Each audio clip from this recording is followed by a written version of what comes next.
بسم اللہ الرحمن الرحیم الحمدللہ رب العالمین الصلاۃ والسلام علی سید المرسلین خاتم النبیین۔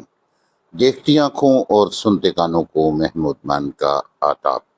عزیز طلباء، اپنی اس ویڈیو میں ہم 10ویں جماعت کے لیے اردو کی درسی کتاب کے سبق نمبر 2 یعنی نظریہ پاکستان کے صفحہ نمبر 24 اور 25 کی ریڈنگ کریں گے، اور ساتھ ساتھ ہم اس کی تشریح لکھنے کے لیے مشکل الفاظ کے معنی، مفہوم اور آنے والی تراکیب کو آسان ترین طریقے سے بیان کریں گے۔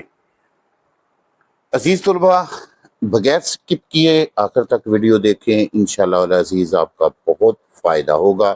تو شروع کرتے ہیں۔ یہاں یہ سمجھ لینا ضروری ہے کہ دنیا میں قومیت کی تشکیل دو بنیادیں ہیں۔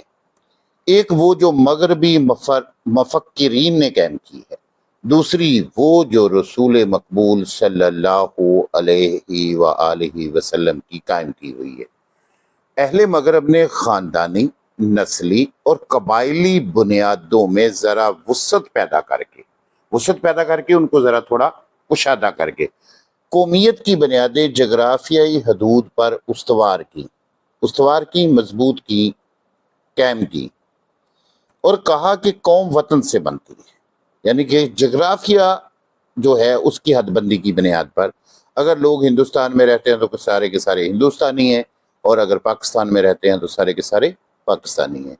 اس نظریے کی وجہ سے دنیا کے انسانوں کے درمیان تباہی کا جو دروازہ کھلا وہ 2 عالمی جنگوں کے ہونے سے بخوبی ظاہر ہے۔ یہ وطنی قومیت ہی کی بنیاد پر لڑی گئی تھی، اور یہ وطنی قومیت جنوبی ایشیا کے مسلمانوں کو تحفظ دینے میں تو بالکل ہی ناکام تھی، کیونکہ جنوبی ایشیا کے مسلمان اس نظریے کے تحت ایک مجبوراً اقلیت بن جاتے کہ وہ ہندوستان کے اندر ہندو زیادہ تھے، اور اس کے بعد پھر سکھ ہیں اور پھر عیسائی ہیں۔ تو جب ڈیموکریسی میں ہم دیکھتے ہیں کہ اکثریت جو فیصلہ کرتی ہے وہ ملک میں نافذ ہوتا ہے، تو اس طرح سے پھر مسلمان ہندوستان میں چونکہ تھوڑے ہیں تو انہیں ہندوؤں کی بات ماننی پڑتی ہے اور ہندوؤں کے غلام بن کر زندگی گزارنی پڑتی ہے۔ قومیت کی دوسری بنیاد وہ ہے جو رسول مقبول صلی اللہ علیہ وآلہ وسلم نے ملت اسلامیہ کی تشکیل کرتے وقت قائم فرمائی۔ ملت اسلامیہ یعنی کہ مسلمانوں کی قوم، اور جو مغرب کے تصور قومیت سے جدا ہے، جیسا کہ علامہ اقبال رحمۃ اللہ علیہ نے بھی فرمایا ہے، اپنی ملت پر قیاس اقوام مغرب سے نہ کر، کہ اپنی قوم کو مغربی قوموں جیسے انگریز ہیں، جرمنی والے جرمن ہیں، یا فرانس والے فرانسیسی ہیں ویسا نہ سمجھ۔ خاص ہے ترکیب میں قوم رسول ہاشمی، کہ حضور علیہ الصلوۃ والسلام کی جو قوم ہے اس کے بننے میں کا ایک خاص طریقہ ہے، خاص ترکیب ہے۔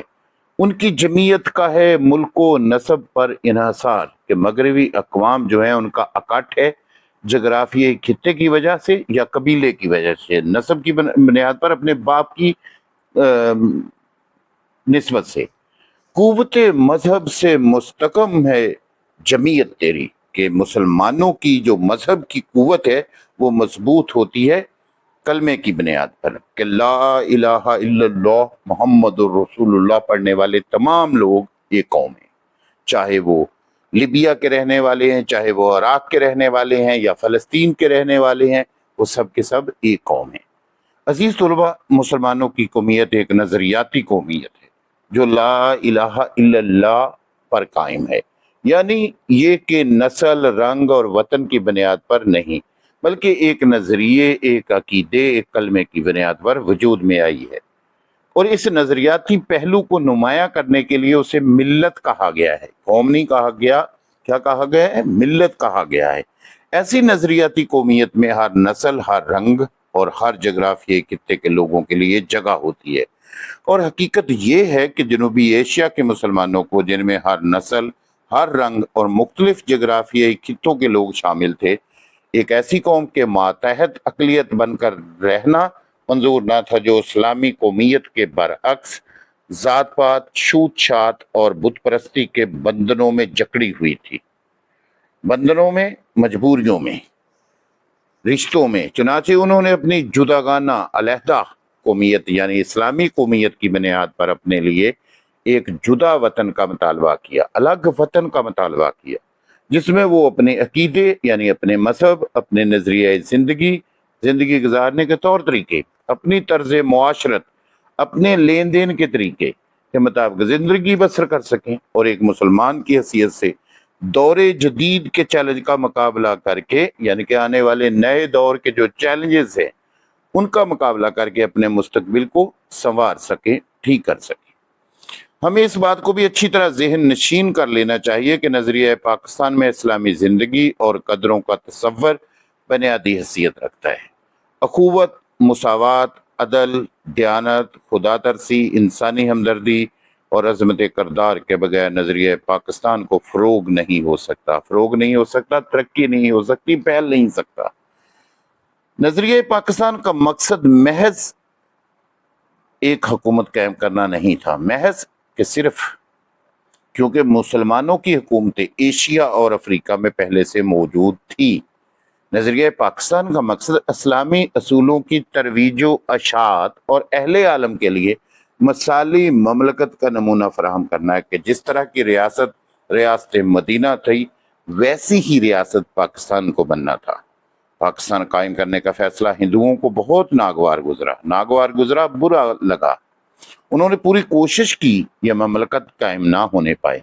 ان کے پاس دولت اور طاقت تھی، جنوبی ایشیا میں ان کی اکثریت تھی، لیکن چونکہ کہ ہمیں پاکستان کا مطالبہ حق اور انصاف پر مشتمل تھا، اس لیے حکومت برطانیہ کو مجبور ہونا پڑا، اور قائد اعظم محمد علی جناح رحمۃ اللہ علیہ کی پرخلوص قیادت، رہنمائی، مسلمانوں کے یقین، اتحاد اور عمل پہم لگاتار کام کرنا کی وجہ سے 14 اگست 1947 عیسوی کو پاکستان مارج وجود میں آ گیا، یعنی کہ دنیا کے سامنے نقشے پر ابھرا، قائم ہو گیا۔ پاکستان نے اپنے قیام سے اب تک بڑی ترقی کی ہے، اور اس کا شمار دنیا کے اہم ملکوں میں ہوتا ہے۔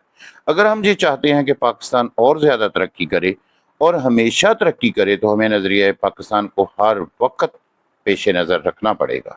اس کی بدولت ہم پاکستان کو زیادہ مستحکم اور شاندار بنا سکتے ہیں، مستحکم، مضبوط۔ نظریہ پاکستان کا مقصد پاکستان کو ایک اسلامی اور فلاحی مملکت بنانا ہے۔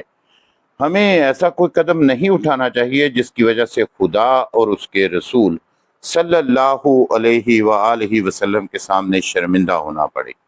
ہمارا جینا اور مرنا پاکستان کے لیے ہونا چاہیے۔ قومی مفاد کے سامنے ذاتی مفاد کو دل سے نکال دینا چاہیے۔ ہر قسم کی گروہ بندی سے بالاتر ہو کر تمام پاکستان کی فلاح و بہبود یعنی کہ ترقی کی کوشش کرنا، نظریہ پاکستان کو فروغ دینا ہے۔ اگر ہم نے نظریہ پاکستان کو پیش نظر رکھا اور اپنی سیرت یعنی کہ اپنی زندگی گزارنے کے طریقے اور کردار کو اس کے مطابق ڈالنے کی کوشش کی، تو دنیا کی دوسری قوموں میں بھی ہمیں امتیاز حاصل ہوگا، فرق ہوگا ہمارا، ان کے مقابلے میں ہمیں الگ مقام حاصل ہوگا، اور ہم اسلامی اصولوں کی روشنی میں پاکستان کو توانا، مستحکم، شاندار اور پرعظمت بنانے میں پوری طرح کامیاب ہوں گے انشاءاللہ۔ عزیز طلباء، اس طرح سے پیج نمبر 24 اور 25 کی ریڈنگ مکمل ہوئی۔ امید کرتا ہوں کہ آپ اس ویڈیو کو بار بار دیکھیں گے تاکہ آپ کو بھی پیج نمبر 24 اور 25 درست تلفظ کے ساتھ پڑھنا آ جائے اور اس میں آنے والے مشکل الفاظ کی ادائیگی کے قابل ہو سکیں۔ عزیز طلباء، اچھی بات سن کر دوسروں تک پہنچانا صدقہ جاریہ ہے، اس لیے آپ سے درخواست ہے کہ اپنے دوسرے عزیز ساتھیوں اور طالب علموں کے ساتھ اس کو ضرور شیئر کریں۔ اسی کے ساتھ اجازت چاہتا ہوں۔ اللہ حامی و ناصر۔